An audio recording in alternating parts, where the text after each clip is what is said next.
ఈ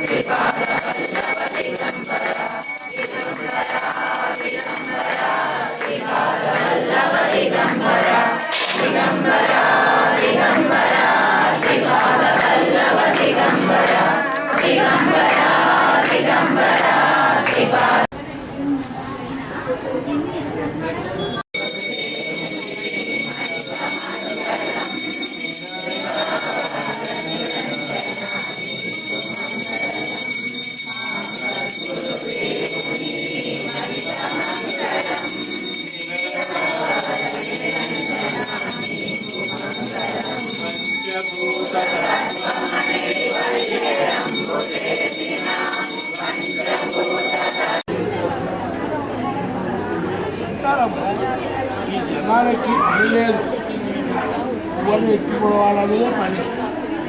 ఏడుకోండి మన చూడండి జనాలు నాలుగు ఇద్దరు ఇక్కడమే పని.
వచ్చిన వాళ్ళకి ఆ కింద పైన ఆ స్లాబ్ కింద ఉండొచ్చు, అవకాశం ఉంది.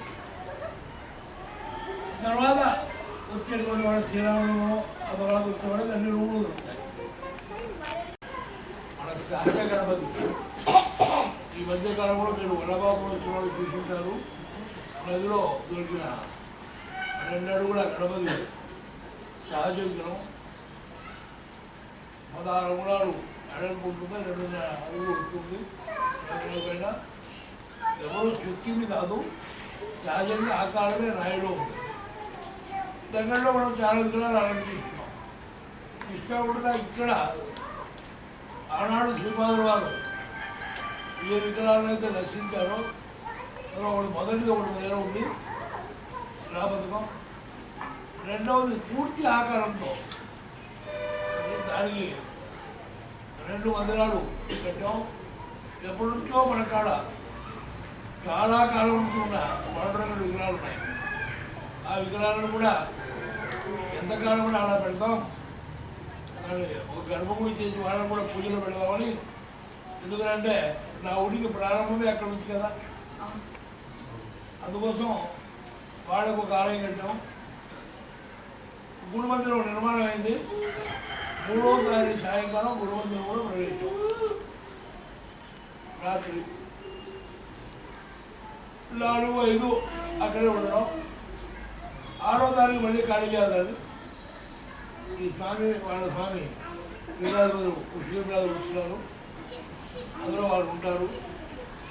6వ రాత్రి నుంచి మళ్ళీ 2 శ్రీరాజులు అన్ని విరూపాక్షపీఠం, దోముండ మదనాథ స్వామి పీఠం, మాధవానంద వస్తారు. ఇద్దరు కూడా అక్కడ ఉంటారు.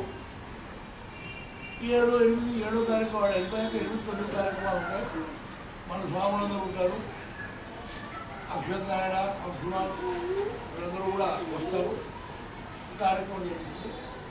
6వ తారీఖు మాత్రం విశేషమైన కార్యక్రమం ఏంటంటే 105 కలశాలతో కాలమైన ముందు నదిలో నుంచి వచ్చి ఆ కలశాలను ఎత్తుకు పెట్టుకొని మళ్ళా మన చిన్న గేటు వైపు వచ్చి అక్కడ వచ్చి మళ్ళీ పూర్వ వైపు ప్రదక్షిణ 3 సార్లు చేసి ఆ తర్వాత అవన్నీ కూడా గురుమందిరానికి వెళ్తాయి.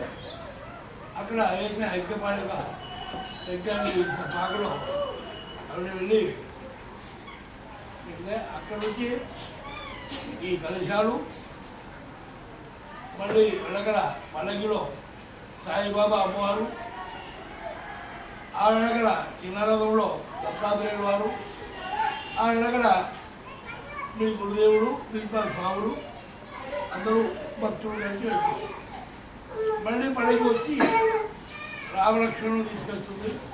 మళ్ళీ పడకి వచ్చి శివపార్వతులు కూడా తీసుకొస్తుంది. అలా అందరూ అక్కడ మన ఉత్సవికుల గణపతి కూడా తీసుకున్నాం బెంగళూరులో.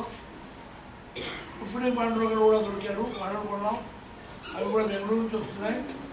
అవి 6 తెల్లవారినప్పటికీ బెంగళూరు నుంచి చేరితే మనకి అవి కూడా ఊరేగింపుగా అక్కడికి వస్తాయి. ఇలా దేవతలందరూ తీసుకెళ్ళి అక్కడ యాగశాల ప్రవేశం కార్యక్రమం వేళ దొరికే ఉంటుంది. మరుసటి రోజు నుంచి కార్యక్రమాలు ప్రారంభమైతే 9వ తారీఖు ఉదయం 8:30కి విగ్రహ ప్రతిష్ట జరుగుతుంది. అందరికీ ఆహ్వానం. అవకాశం ఏంటంటే 7, 8 తారీఖులు 8, 9 తారీఖులు సెలవులు. ఒక రోజు లీవ్ పెట్టుకుంటే 7వ తారీఖు వెళ్తుంది. 2 రోజులు పెట్టుకుంటే 5 రాత్రికి వెళ్తే 4 రావచ్చు. ఎలా చేస్తారో ఆయా కార్యక్రమాలు ఎలా పాల్పంచుకుంటారో కరపత్రాలు కూడా ఉన్నాయి. మీకు నేను చెప్పాను కాబట్టి కరపత్రం అవసరం లేదు. కానీ ఆ కరపత్రం చేతిలో ఉంటే మీరు ఇంకా ఎవరికైనా మీ చుట్టాల పక్కాలకి మీ స్నేహితులకి సాటి దత్తభక్తులు రాని వాళ్ళు ఎవరైనా ఉంటే వాళ్ళకి చెప్పండి. అక్కడ ఒక పెద్ద కార్యక్రమం జరుగుతూ ఉంది. చాలా పెద్ద కార్యక్రమం. పొలవాకంలో లోటు పరిస్థితి ఉంది. ఎందుకంటే పైన రూములు వేస్తున్నాం. పైన మనకు అకామిడేషను 3 రూములు ఫస్ట్ ఫ్లోర్ వస్తున్నాయి. ఆ పైన